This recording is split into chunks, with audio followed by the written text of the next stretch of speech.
Hey, deserving listeners, another season of The Ultimatum. I consider this to be season 3, but apparently they call it season 2 because Queer Love they consider to be an offshoot, I guess. Let's watch. I wanted to spend the rest of my life with Roxanne from the moment that I met her. I was like, oh my God, I love this girl. I love Antonio, but I had a lot of high expectations. I want someone who works really hard and is ambitious, and that's just not Antonio. Okay. So it's always interesting to get to know the couples. So we have Antonio, I'm taking notes. Roxanne and Antonio dating for 4 years. And Roxanne just said that she has high expectations and wants someone who is ambitious. So maybe Antonio isn't as ambitious as she wants him to be. Sometimes people will say that, and I wonder what that means exactly. And, people can make decisions how they want. That's not how I would make a choice.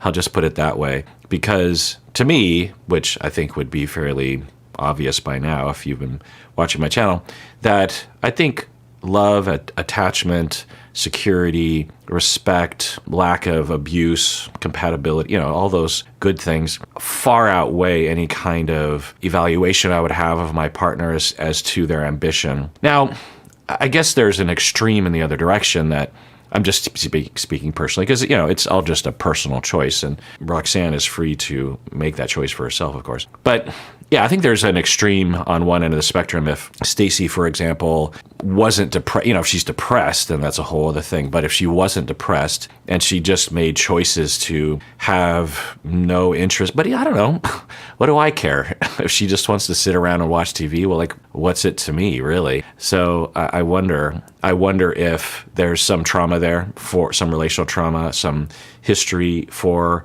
Roxanne regarding, I don't know, maybe poverty, maybe even having a parent who was depressed or a failure in life. Sometimes that can drive one's sense of safety and sense of threat. So I wonder about that. And sometimes I wonder if people are perhaps over-focused on materialism, which of course is a product of our society, and that you come up in a society that is pretty much 99% focused on money and prestige and fame and cars and boats and houses and clothes and jewelry and all the things. And then you meet someone and you are obscured from your own needs, which have really very little to do with that. I mean, it has something to do with money and being able to feed yourself and shelter yourself. But research shows, and of course it's intuitive, that buying more things doesn't make one more happy. In fact, it can make you a lot less happy. And often the grind of ambition and acquiring more money causes more problems, as they say. I'm extremely, extremely career focused. I don't know why I'd put marriage in the middle of just things all going in the right direction. The other possibility that I will just hypothesize, I'll add to the list, is that Roxanne just isn't into Antonio, and she either knows that and is saying this other aspect, or she doesn't really know why. And this happens sometimes.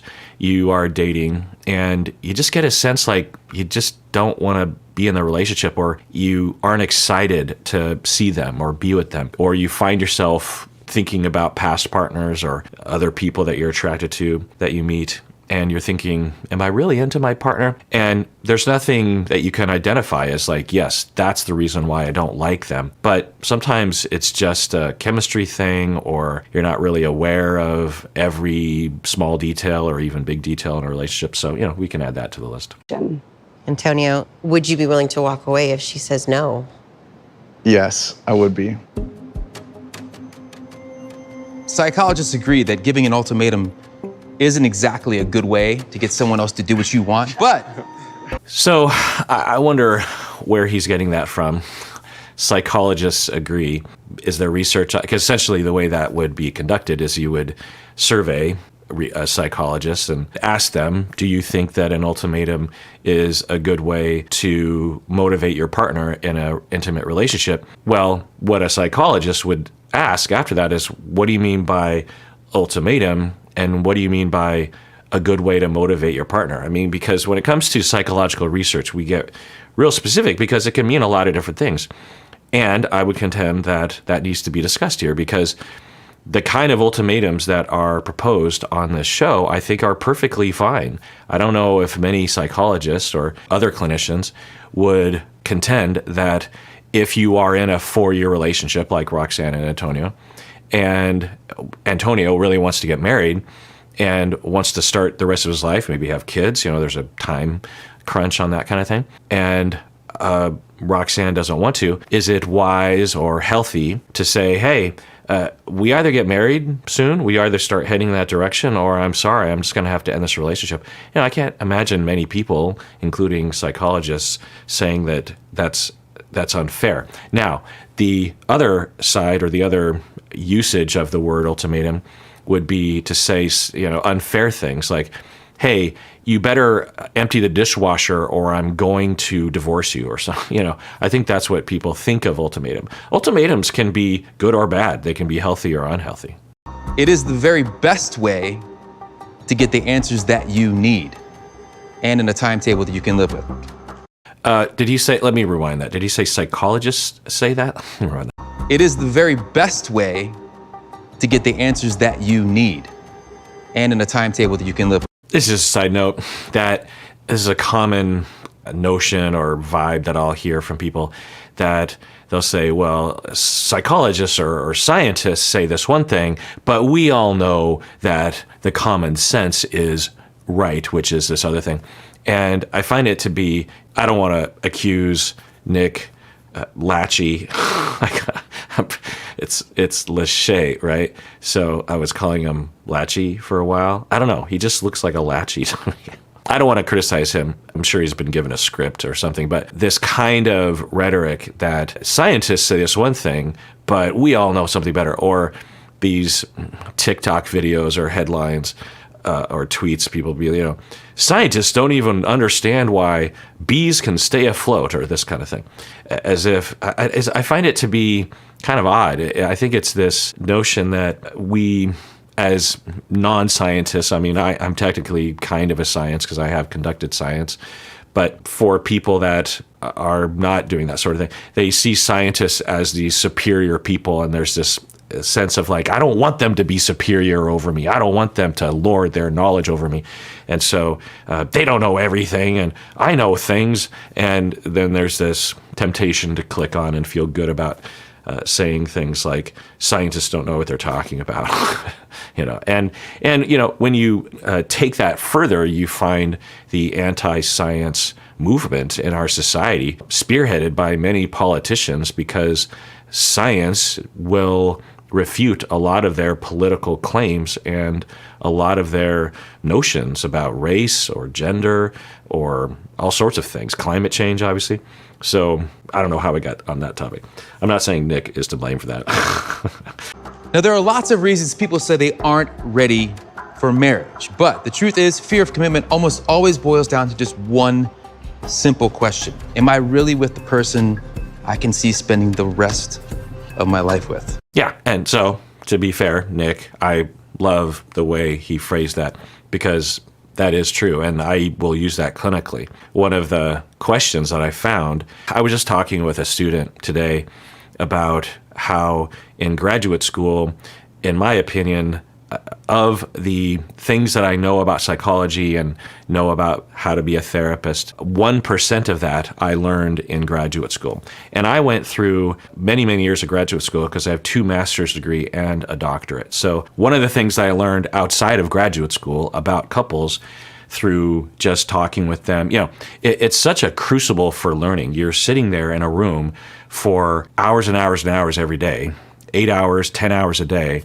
talking with people about the most intense things in their lives, right? And you, every second of every minute of every hour of every day, all your concentration is working hard to learn and pay attention and to observe yourself and rework your own assumptions. And anyway, so one of those moments I remember was when I was talking with someone about this question. It might have been even a couple, about should you stay or should you go from the relationship? And I asked this question, and it's a age-old question to some extent, but I think it's a very good clinical question, which is, do you want to spend the rest of your life with this person? And through trial and error and through experience, what I found was that it would illuminate something, not necessarily a slam dunk indication, but it would illuminate a lot, because I would hear from people, say I would have an individual client and they would be talking about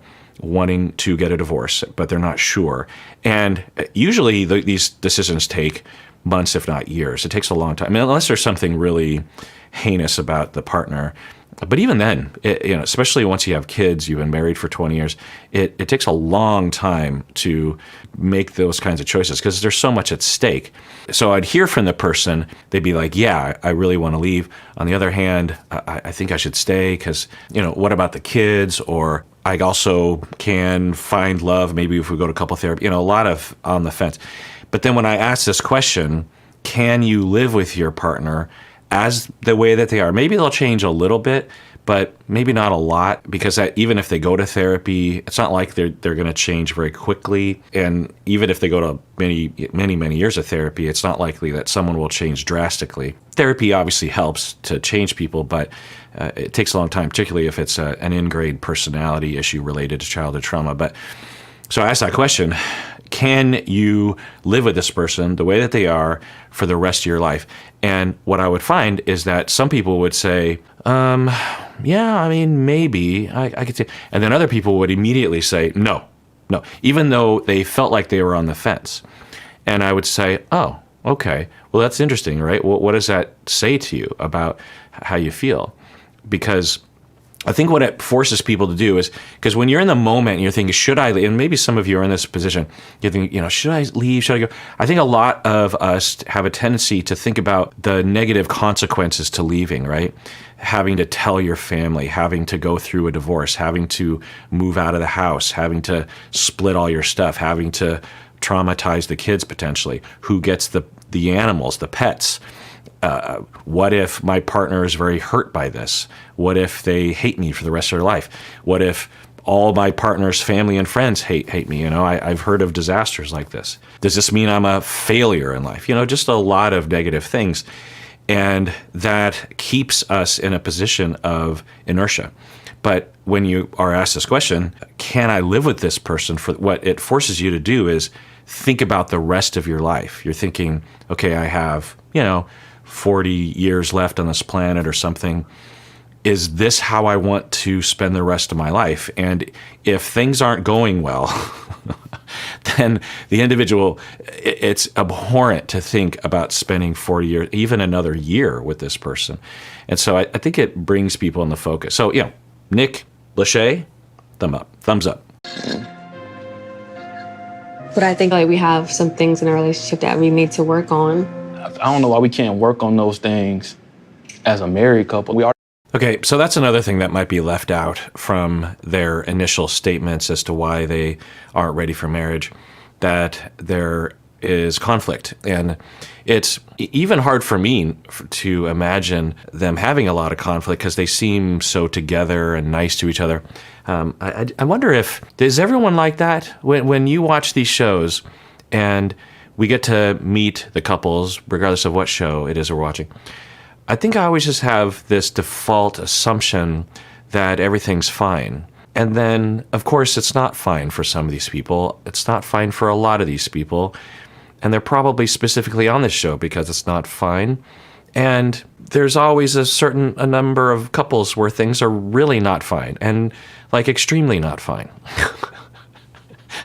And so, that's what I write in my notes with, this couple is extremely not doing okay.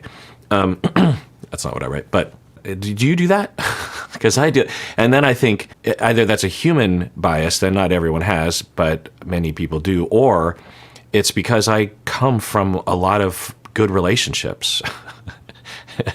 But in the beginning, if you're asked a question like you're at a dinner party and someone says, hey, how come you're not getting married? You might say these things, I just want to be financially more well off or something. But really deep down, you're just thinking, we fight every day. I don't know if this is the right thing for me. So maybe there's that. He's saying, I don't see why we can't work on those things once we're married. And there's different perspectives. On one hand, most of the time, and every situation is differently, and I'll get these questions from people sometimes, but I think most of the time it's probably better if the conflict and the issues are above a certain threshold, that those things get resolved before getting married. And I feel like a lot of, because whether you, now you can always get married and get divorced now before you have kids. I feel like people talk way too much about marriage and not enough about the decision to have kids, because you get married and then you get divorced literally 6 months later or 6 years later, and you never had any kids. The consequences are there, but far less. Not only to you, but to your potential offspring. So having kids has nothing to do with getting married, of course, and that has consequences on a young human being. Can you get divorced with kids and have things go well with the kids? Absolutely, but it makes it harder. So there's that. Anyway, but if you're thinking marriage and kids, which is usually what people are thinking about, not always, but they'll think, well, if we get married, then it'll kind of lock us in so that we are more likely to come to the table to try to make things work. Some people will think that, particularly preoccupied people will think that. And yeah, for fewer instances, I think that that can be true. And I've seen that before. I've actually seen preoccupied people have a lot of tumultuous feelings about, does he love me? Does she love me? Do they love me? I don't know. What's going on? What's going on? What's going on? Hurt, anger, conflict. And then once the marriage is locked in, the preoccupied person feels much more secure and much more relaxed and much less triggered. That, of course, doesn't always work, and I would never recommend that someone do it that way, but it sounds like they're having that debate. Things in a relationship that we need to work on. I don't know why we can't work on those things as a married couple. We already live together, everything. I just don't understand. I don't get it. I mean, I feel like before you get married, you should have things like situated. You're already situated in your life. And it's like me, I'm getting my life together. I don't really know what I want. So on one hand, if you just go verbatim what she's saying, it doesn't make a lot of sense to me. She can make however decision she wants to make, but that decision doesn't resonate with me, that because your career or the rest of your life isn't set in stone, or you don't know where you're headed, then we shouldn't get married. But I wonder if what she's saying is she's not sure about him. It doesn't matter if she were sure about her career. I also think that maybe some people, given their histories, they come from divorce, they come from maybe even poverty or something, or financial ups and downs, that it's really important. They really associate those things because they can be factors. When you go through financial troubles, it is a factor that can lead to a lot of things that can lead to divorce. Stress, conflict, working too much, drug abuse, alcohol abuse, because you're depressed about not being able to make money.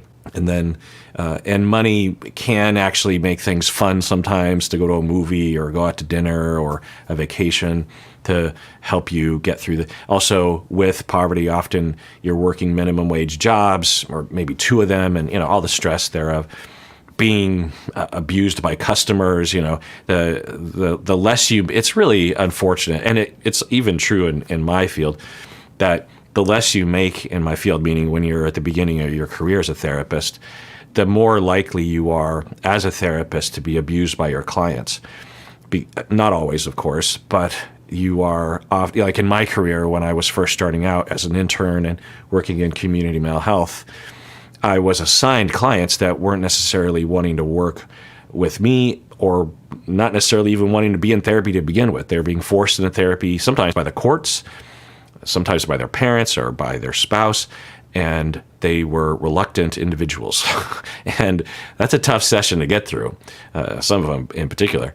And so it's a lot of stress. Whereas now, or in the last 15, 20 years of my career, the only clients I work with are people that seek me out specifically and are looking for therapy. It's such a nicer experience. And for those of you who are starting out in your career, I feel your pain, and know that that isn't the only career option. So anyway, with poverty or with financial ups and downs, then it absolutely can impact one's marriage, but it doesn't necessarily, right? For example, if a couple came to me and said, our finances are really up in the air or not going well, but we really love each other and we're compatible, should we get married? Of course, I wouldn't tell people what to do, but I would say that given my experience, maybe a friend, I would never tell a client, but if friends came to me, I'd be more likely to just say what I would advice-y kind of stuff. Well, even then, especially with a big decision like this. Okay, here's what I would say. I would say, well, one, I would never presume to know what you should do because that is a huge decision, and I would have to be in your relationship to evaluate the millions of things necessary to make that determination. But what I will say is that for couples that are experiencing financial ups and downs and the stress of it, it can be a factor in raising the risk of conflict and eventually divorce and breaking up. But certainly, if your relationship is going well, then those factors won't have the strength to overpower the connection and the love and the compatibility and the differentiation that you have together. In fact, your relationship will be a plus in dealing with the poverty and the stress. You're supportive, right? So I want, anyway, the things she's saying, I wonder what the background is around that. And or she just really isn't into him. I get it, but like everything I that don't think that's okay, though. I think you should be more emotional. Yeah. Well, okay, so taking notes here. She wants him to be more emotional. Okay, so we got that down. We could imagine what that means. Everything is about you and your job and, at this career, I gotta do this. It's like I'm like begging you to do stuff with me. I'm begging you to do stuff with me. Okay, interesting. Okay, we're getting some details here. I know I let work get in the way. I mean, I'm not using that as an excuse. I mean, it is an excuse, though. Oh, okay. So, one, for people of color, not always, and I don't know his experience, but for people of color, I think particularly for Black people, to be in a job like engineering, usually it's clearly the experience that you have to work twice as hard to get the same amount of respect and pay, because people just assume that you're incompetent, which is awful. And that isn't even considering the just flat out racism that can happen in some of these places. So I don't know if that's what he's going through, but I could imagine that. And especially if he's at the beginning of his career, he's 28, which he probably is at the beginning of his career, he might feel like he has to work even extra hard because he is starting out. And he might be worried about being laid off or fired or something. There's a lot of that in engineering, about a lot of risk of being laid off. Anyway, he could be stressed out about that as well. But we're also hearing from her, what did she say? I think I wrote it down, that she is begging him to do things with her. So is that just a normal sense of like missing him and being lonely because he's pretty much gone all week? Or is it preoccupied attachment? Is it him not acknowledging the importance of his relationships? I suppose we'll find out as we watch. In the 2 years, things have not been super great. If I can't get you to plan dates and do something nice, I have to wait for that in a marriage too. I'm gonna be married to you and it's like, he gonna ask me on a date today? I'm trying to be more romantic. I want those butterflies like I had in the beginning. Yeah, that's interesting. So they talked about how for Valentine's Day, he had this elaborate thing waiting for her. I can't remember all the details, but I remember that he had Beyonce playing and he had, candles lit and champagne. I don't know. And he said he had lingerie set out, okay? And she seemed underwhelmed. And I wonder if for her, she's thinking, well, so who knows? But I could see that him doing that was making up for fights that they had about him not doing that. And so for her, she's like, well, you're only doing this because I yelled at you the other day about doing something else. I don't know that. But also the way that he talked about it, it kind of sounded like he's saying, well, 4 months ago on Valentine's Day, look what all I did. And she's thinking, yeah, but I want to see you weekly at the very least. So it sounds like that's a major issue. And I wonder what's going on. It could be his career interfering, but I also just wonder if, what else did she say? She wants him to be more emotional. I wonder if he just has a hard time accessing his vulnerability and his needs for intimacy. I don't know. Or there's something about her that is making him afraid so that he avoids but doesn't know he's avoiding. I don't know. Let's see. When you moved in, my whole life changed. I went from living nice cars, I got going out, and I'm living for myself, to now I got a whole other person I got to look after and take care of. But no, I don't need you to take care of. Yeah. Okay. You don't have to take care of her. You're supposed to want to be with her. That's the point of a relationship. It's not a chore. You're supposed to say, yes, I'm in a relationship now. I can't wait to hang out with her, instead of like, I got this like to-do list item. I gotta. I don't think it got nothing to do with your career. I think it got something to do with you, like, just being afraid of, like, and being nervous to commit.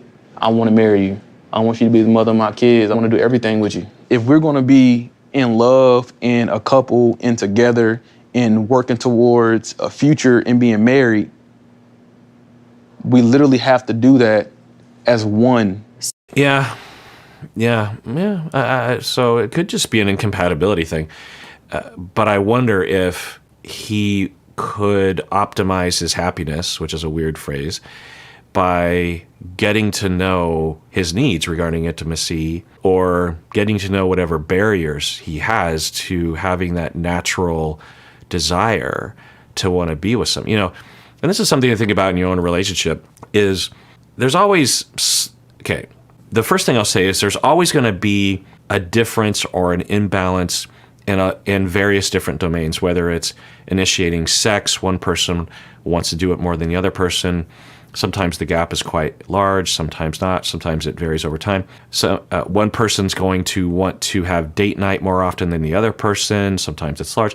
So there's nothing wrong with having a little bit of a difference there. It's hard to find someone that exactly lines up with you in that way all the time, particularly with all the stresses of life that will pull you in different directions. But having said that, optimally, things work best when at least some of the time each person is generating the motivation. Each person is saying, this is what I want, instead of just agreeing to things. Let's just take date nights or spending time together.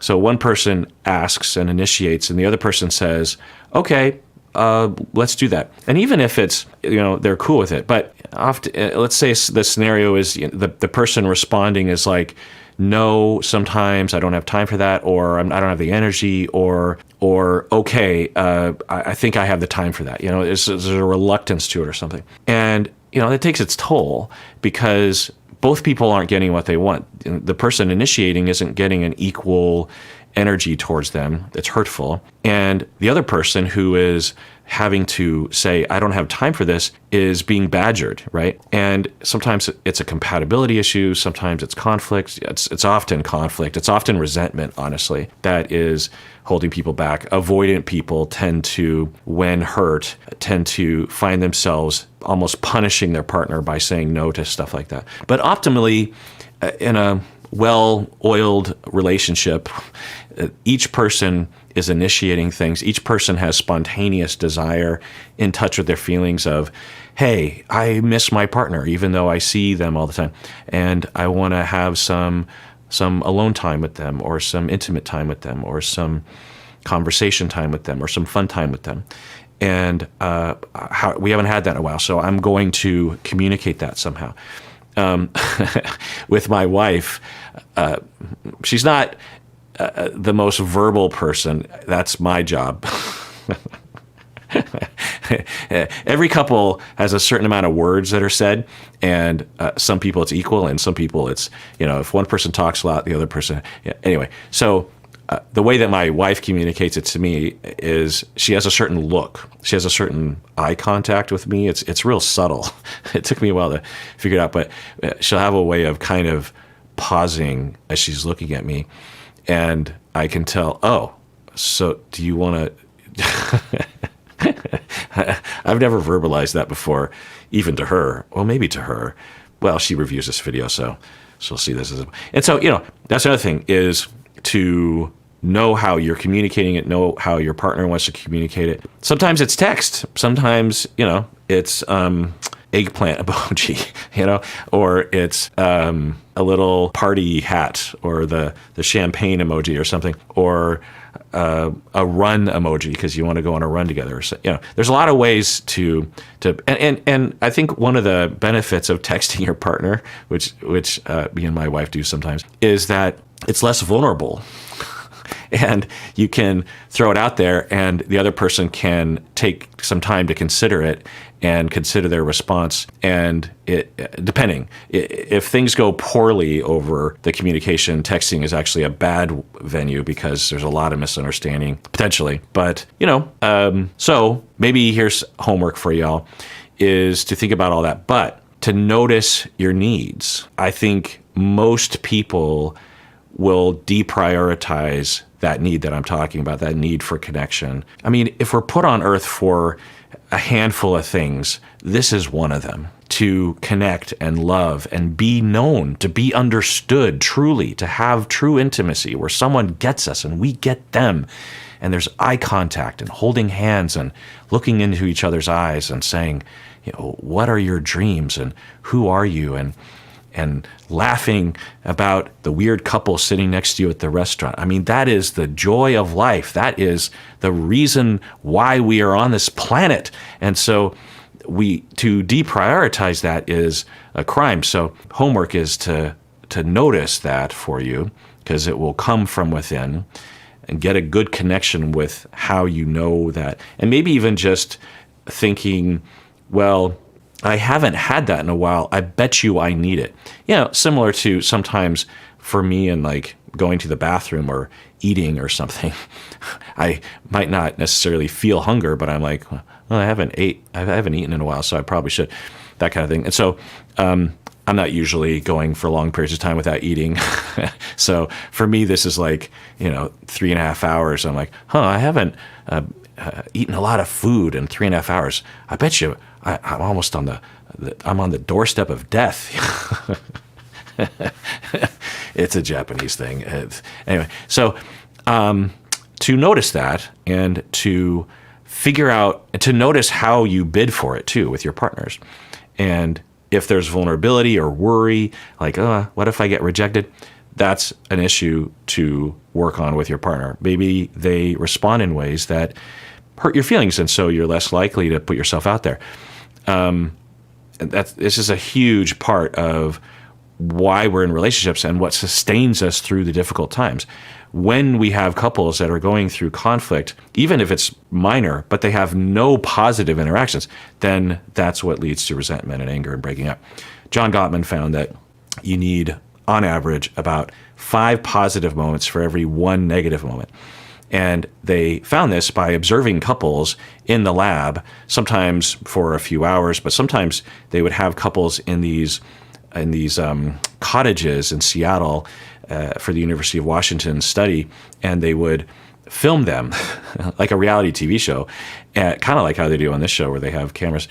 And they would code every single interaction that the couple would have, and they would code things like, if they had just a small conversation in the middle of the day, like they're both working on their computers, and one person says, "Oh my God, I just came across this news story that you'd be interested in," and the other person says, "Oh, that is weird."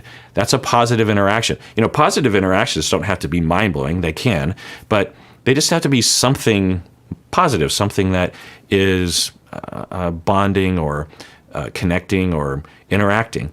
And then if you have a lot of those positive things, when the negativity happens, which it will, then it will offset it, because the theory goes that you just have a lot of goodwill and a lot of love and a lot of connection, and you consider that 1 out of 6 interactions that are negative to be an anomaly instead of the general rule of your relationship. If you have 1-to-1, then you're like, I'm looking at 50% negative and 50% positive. That's not a good ratio. I don't want to be in this relationship. start yet, to be honest. My first focus is trying to see if we're on the same page or not. What do you think it would take for you to feel like you're ready to marry me? It's a great question. It's a great question. In couple therapy, we'll ask questions along those lines. Not this question, but kind of. A question in couple therapy that I have often asked is, especially in the beginning, the first 10 sessions of therapy with a couple, is pretty heavily focused on me getting to know what's happening and helping them to clarify for themselves and to each other what needs to change, because that's why they're in therapy. I need to know, what are they trying to change? Because I might get a lot of complaints and a lot of conflict stories. And so asking a question like, well, the way that I work it is I'll ask them, what percentage are they in the relationship? And, it's kind of an arbitrary call or scale that the client will say, but usually it's pretty easy for them to answer that question. I don't get a lot of people saying like, I don't get the question. Usually people have a pretty clear number in their mind that they will be able to identify. And I'll get anywhere from 1% to 99%. And it really helps for me to know that. I discovered that early in my career that I'll think someone is 50%, but when I ask the question, they're 95%. I'll be like, oh, okay. Now, sometimes they're answering in a way that is confusing to me, but if I ask them to elaborate on the 95%, it helps. So the way I word it is, so let's say they are 50%.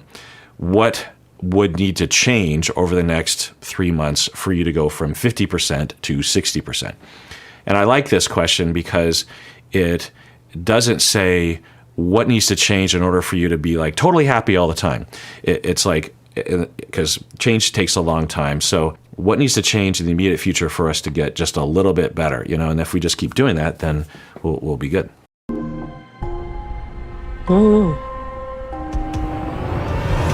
Okay, so she says, I don't know. Seems like it was edited. Maybe she said more things. But if that was the general gist of her answer, what I would suspect, so I'm trying to develop an hypothesis about what's going on. I could see this being in the direction of she's young, she doesn't really know if she wants to be with him. Given her complaints of, I don't see you very often, she might just feel like the relationship isn't very strong or warm or compelling. She's often alone doing her own thing, and she's lost that love and feeling over time. And he's a good person. He's not a bad person, but he works a lot, which is good that he's focused on his career. He's stable. I like that about him. So I can't really put my finger on what's going wrong here, but I just don't really feel like I want to commit to this person, and I don't really know why. There's some indications that there might be something along those lines. Get upset. Just bear with me. Not everyone's made for marriage. Everyone's always told me, oh, Roxanne, but if you find the dude, you will get married. Yeah, not everyone is made for marriage. It's not a biological, scientific observation, but it's clear that there are some people that when they add up all the different pros and cons of being married and not married, they much prefer not being married. There are other dimensions like serial monogamy versus being with one person the rest of your life. There's pros and cons. There's also a dimension between polyamory and monogamy. Some people are very much oriented towards monogamy. Some people are very much oriented towards polyamory. Some people are aromantic and they're not interested in relationships at all, or they're on some spectrum there. So yeah, some people, when they add up all their experiences and the pros and cons and the trade-offs and the sacrifices, they would rather not get married because, well, I don't know what Roxanne's feelings are about the sacrifices that she doesn't want to sacrifice, but one of the sacrifices is that you sacrifice ever being with anyone else for the rest of your life. You sacrifice a lot of freedoms. You sacrifice, I guess, part of your identity. You, to some extent, become identified as part of a couple. Not always, but there's that. I guess I just wonder if it's you or it's just my mentality, right? Like, I just don't really believe in marriage. Now, what I would ask if I was him is, okay, marriage. Because some people, I have friends who have been together for 30 years and they're not married because they don't believe in marriage. There's a lot of reasons for that. It might be you come from divorce yourself, or you just don't really want to go through all the silly ceremony. You don't really care about the government validating your relationship. Maybe even you kind of like the alternative nature of it, right? You're just like, yeah, screw the man and screw tradition. We're our own, we define it ourselves, and we don't need other people to, there's a lot of different reasons why you would be that way. But another reason is because you aren't really into being with someone long term. And for Antonio, if I were him, I would ask, okay, putting marriage aside, but are you into being with me for the rest of our lives? Because that's really the kicker here. I don't care about getting married, but I would like to spend the rest of my life with you. And it is kind of funny, right, that it's all about getting married on this show. And for a lot of people, for good cultural reasons and bad cultural reasons, it's important. But that's not what I would focus on. If my wife didn't want to get married to me, but did want to spend the rest of her life with me, I would have been like, great, because, I guess maybe there's a little bit of, I don't know, I wouldn't care. What would I care? I'd just be like, yes, that's what I'm looking for. Not everyone's looking for that, but so let's see what he said. For me, it's really important to be with someone who understands my lifestyle. I'm working, I wake up 5 a.m., I'm working till you see me. How long? Okay, another factor for her might be that through her experience or her knowledge of society is for many women, when they become married, it's expected from outside and inside and internally that they will give up a lot more of their identity, their career. It's not uncommon for when people get married, or even if they're just in a relationship, and in a heterosexual relationship, the man or the husband gets a job offer in another town, there's this expectation from outside and from within and he wants to move, that she will obviously quit her job and go, and vice versa, not so much, right? Or if they have kids, that she will give up her career to take care of the kids and he won't. And I wonder if she's worried about those kinds of things. You as someone who understands my lifestyle, I'm working, I wake up 5 a.m., I'm working till you see me. How long? Till you go to sleep. Yeah. And then after. I'm working all day, all night. Another factor is that she is worried that if they get married, his expectations of demanding more time from her would go up because they're married instead of just dating. And so she's worried about that. Another thing I'll say is that, of course, they have the metal cups. These are silver, not gold. Maybe they consider the silver ones to be more casual. And Stacy bought some of these recently as a joke, and we used them a couple times, and I used them during the wedding videos I made, and I have to say they're not very comfortable. I think there's a reason why we use glass, because the transfer of energy, right, is much more rapid. And so if there's something cold in a metal, it'll go into your hand, the cold, or the heat from your hand will go into the... So I feel bad is my point for them, that they have to use those, because I don't know. And plus, metal to the mouth is, to me, it's not as pleasant. All right, let's adjourn there. If you want to support what we're doing here, you can become a member of the YouTube channel. That's maybe the best way you can support what we're doing here. The benefits to become a member is that we have exclusive videos. I've been trying to put them out at least once a week, but sometimes not exactly being able to do that when I had COVID, that kind of thing. But also, I always try to read all the member... Sorry, I'm still getting over COVID. I really try to respond, or at least indicate that I read every member comment. So if you get upset that I don't necessarily see your comment, even if it doesn't get voted up, I'll see it if you're a member. So, but only if you care to and you can afford to. Everyone, please take care of yourself, because you deserve it. And I'll take care of myself, because we all deserve it. We do.